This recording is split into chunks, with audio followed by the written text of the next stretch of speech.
Ever feel like every management tip online is bloated with motivational fluff, overly inspirational with little action? Hi, I'm Dr. Casey Jensen, the founder of Future Point Innovations and the host of Leader Leave. Today, we're cutting straight through to what works, and we're going to explore managing employee performance by talking about three myths, one dead simple framework, and actions that can be applied today. So let's get after it. So, first and foremost, let's talk about a couple different myths here. When we talk about employee productivity and employee performance, there's a myth that happy employees are automatically productive employees. This is false. The reality behind it is a stable cocktail of clear expectations, rapid feedback, and visible celebrations of wins does far, far more than short term mood boosts. Happiness should not be a metric. What we should have a metric on is clarity and feedback. What we find is across the US workspace, only about 45% of employees know what's expected out of them. Those that do are just about two times as likely to be engaged and show sharply higher quality scores.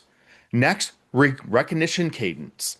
When people receive meaningful feedback in the past week, 80% are fully engaged, a four times bigger boost than the number of office days gives hybrid. What does this mean? Because frequent structured acknowledgments stabilizes performance. It shows that you're paying attention. Finally, weekly coaching beats annual reviews. Please do not rely on annual reviews to change behavior or keep people engaged. In the reality, teams that get weekly versus annual check-ins are 3.2 times more likely to say they're motivated and 2.7 times more likely to be engaged. Why does this matter? Ongoing conversations, not one-off morale events, drive output. Be engaged, be present. Myth number two, servant leaders means always saying yes.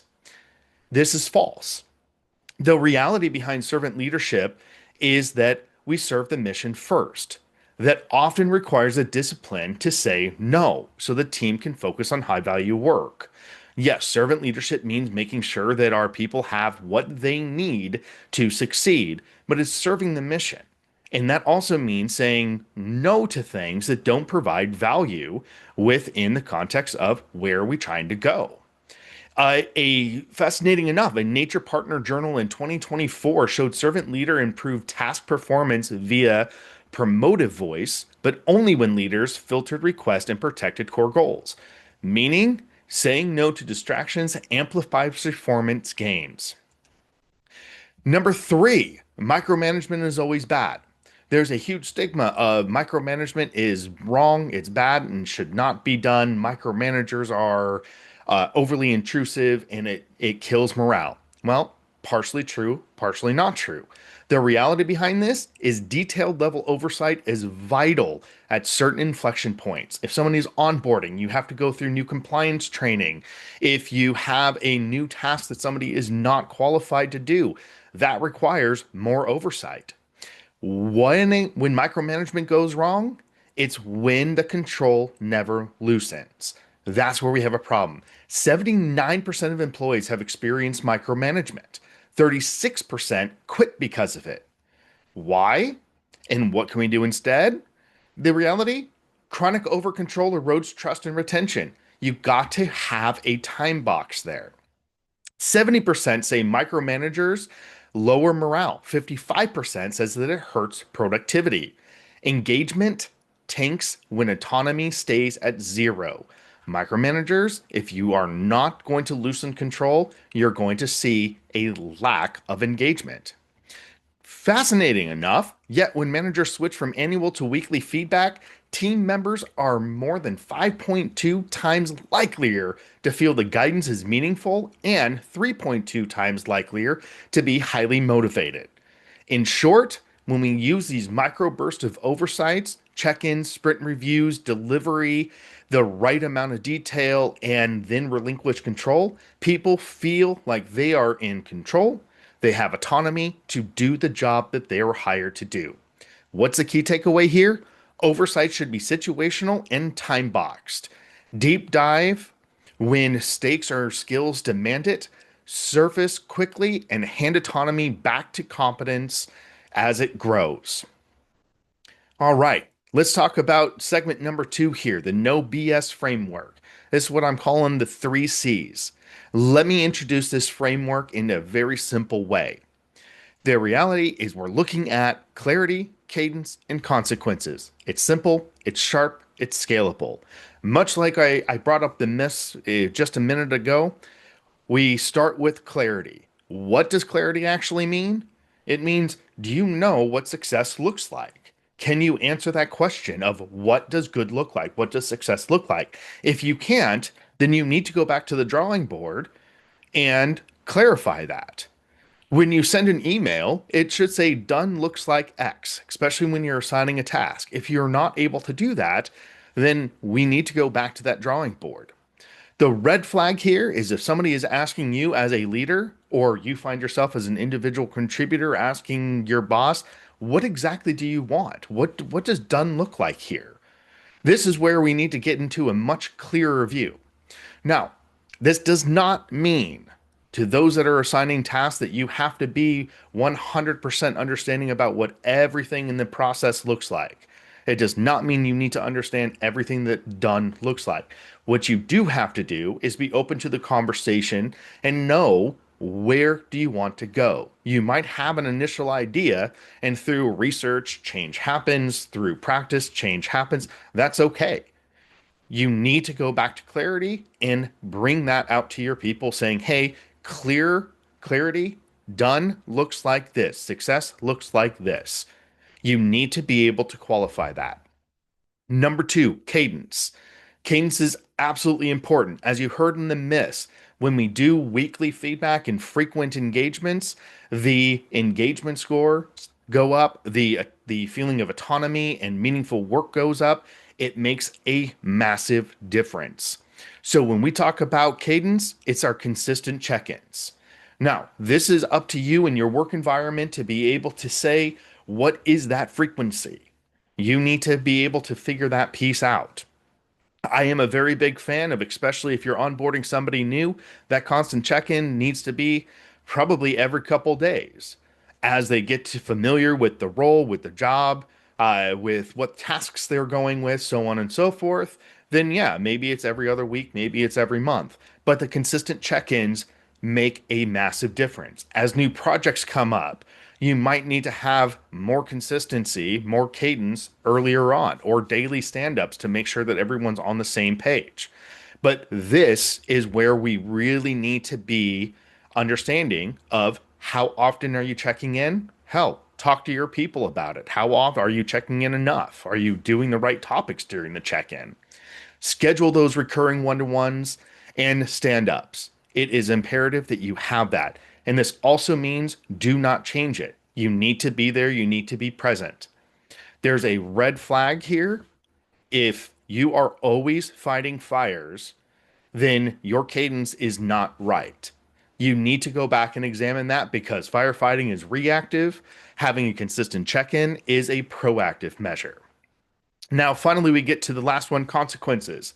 I really like this term because as much as we may associate it to something negative, the great thing about consequences is there can be very positive consequences as well. This is where our actions are tied to outcomes. When we have constant check-ins, now we can get ahead of something that may be going awry. So we can celebrate wins quickly and we can coach misses fast. This is where we really dig into the consequences and make sure that we are talking about it.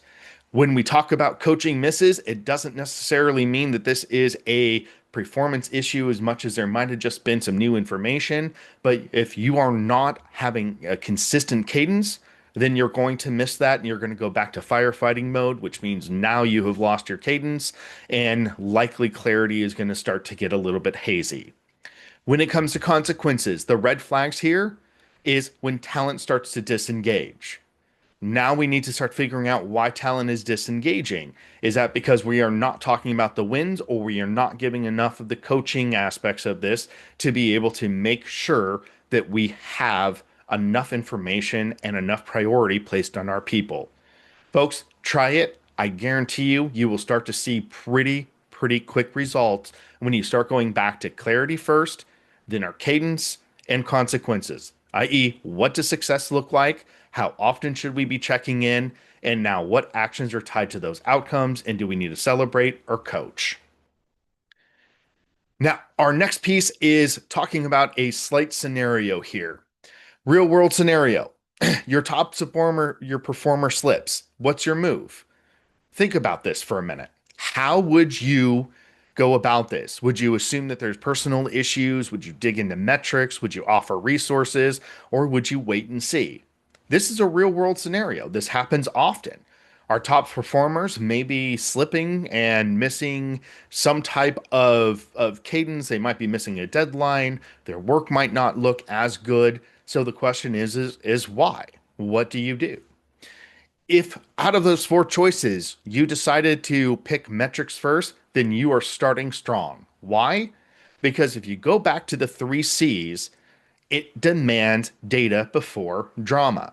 If you don't have the clarity of the situation, if you don't have the clarity of what's going on, it's kind of hard to be able to tell what is going on with something. But if we start to dig into the metrics, have those conversations, and don't get me wrong, that data is also conversations and making sure that we have a clear understanding on the qualitative, i.e., our people's voice, and the quantitative, those numbers that are showing whether or not we are meeting deadlines and so on. But there's a huge piece here. The reality is, here's how I would coach this. Start with the metrics, realign on clarity, and then follow up with cadence. Consequences come after facts are known, not before. You need to have the conversation with your people to understand what's going on. That makes a world difference. All right, let's talk about a couple other areas here on employee development, a couple rapid fire, I like to call it Q&A. Um, First and foremost, one of my favorite questions I have gotten in my past are, do we hire for skill or attitude? My advice, hire for attitude. You can always train skill. Now, that is not to say try to get somebody in a very important role that requires experience, but I would much rather take somebody who has an aligned attitude and vision than somebody who is more skilled. I can train on skill. In fact, a 2020 study from Leadership IQ of 5,247 managers found that 89% of new hires' failures were due to attitude issues. They were misaligned with the company, and only 11% due to the technical skill gaps. The results summarized in Why New Hires Fail and widely quoted by Forbes. Look it up. Chronic lateness. Document, coach, consequence. Very, very simple. This goes back to the three C's. What do you do with it? In 2023, SHRM's step-by-step guide to administering progressive discipline tells supervisors, counsel a tardy employee at the first two incidents, document the conversation, clarify expectations, and spell out consequences for repeat infractions. Again, going back to the three C's, make it clear. Let's get in there on that cadence and coaching piece, and now look at the consequences, i.e., our data is going to drive consequences. Remote team visibility. What do we do about it? Cadence equals visibility. There's a huge portion about this that managers need to hold themselves accountable about what are the rules of remote team visibility. In Gallup 2024 research notes that managers who hold frequent goal progress check-ins create a dynamic system of accountability for remote and hybrid staff. What does this mean? Agile practice guides daily stand-ups to premiere, add, brief, fixed time, transparency in each other's work, so on and so forth. It brings the teams together. The goal here is set the standard, be clear about it, make sure you're in with the cadence, and then start talking about what those consequences are, positive and negative. Quiet quitting. This is one of my favorite topics as well. What research has showed is quiet managing causes quiet quitting. In 2022, Harvard Business Review's article, Quiet Quitting is About Bad Bosses and Not Bad Employees. They analyzed 2,801 manager employee pairs and showed the disengagement spikes when employees report low quality supervision, not workload. Let me repeat that. The disengagement spikes when employees report low quality supervision, not workload. Low quality supervision could be an overuse of micromanagement. It could be just disengagement at all with no direction. What I can almost guarantee you is if you go back to those three C's, you're going to find that you can solve a lot of problems with them. Be clear about what you need. What does success look like? Have that cadence, and then follow it up with talking about the different consequences, positive and negative. Celebrate the wins, coach the misses. Finally, documentation. This is another one of my favorite topics that I get in, and as I was in the military for a while, it was also one of my favorite topics as I seen it time and time again. I see if this sounds familiar, especially in HR field. If somebody comes up and says, "Hey, this person isn't a fit. I might need to get rid of them." I, what do I do? Well, probably the first question you've been asked is, "Okay, I understand. Where's the documentation?" And if your response is, "What documentation?" Where there's a problem. In 2012, SHRM's OSHA compliance stated plainly, in OSHA's mind, if it's not documented, it didn't happen. This piece stresses written proof of policies, training, discipline as a linchpin of any legal defense. Document what's going on. It doesn't have to be a massive paper. It can be a couple sentences. Spoke to so and so on such a date, such time. Here's what we talked about. Great. It could be a couple sentences. The biggest thing here is document what's going on so you have some type of defense if those consequences start to become dire. Action challenge and resources. Here's what I will recommend to you. Your 24-hour challenge, write one outcome-based clarity statement for each of your direct reports. Then book a 10-minute check-in to confirm alignment. Use those three C's. Use that clarity, use the cadence, use the consequences, and start to have those conversations. It'll make a difference.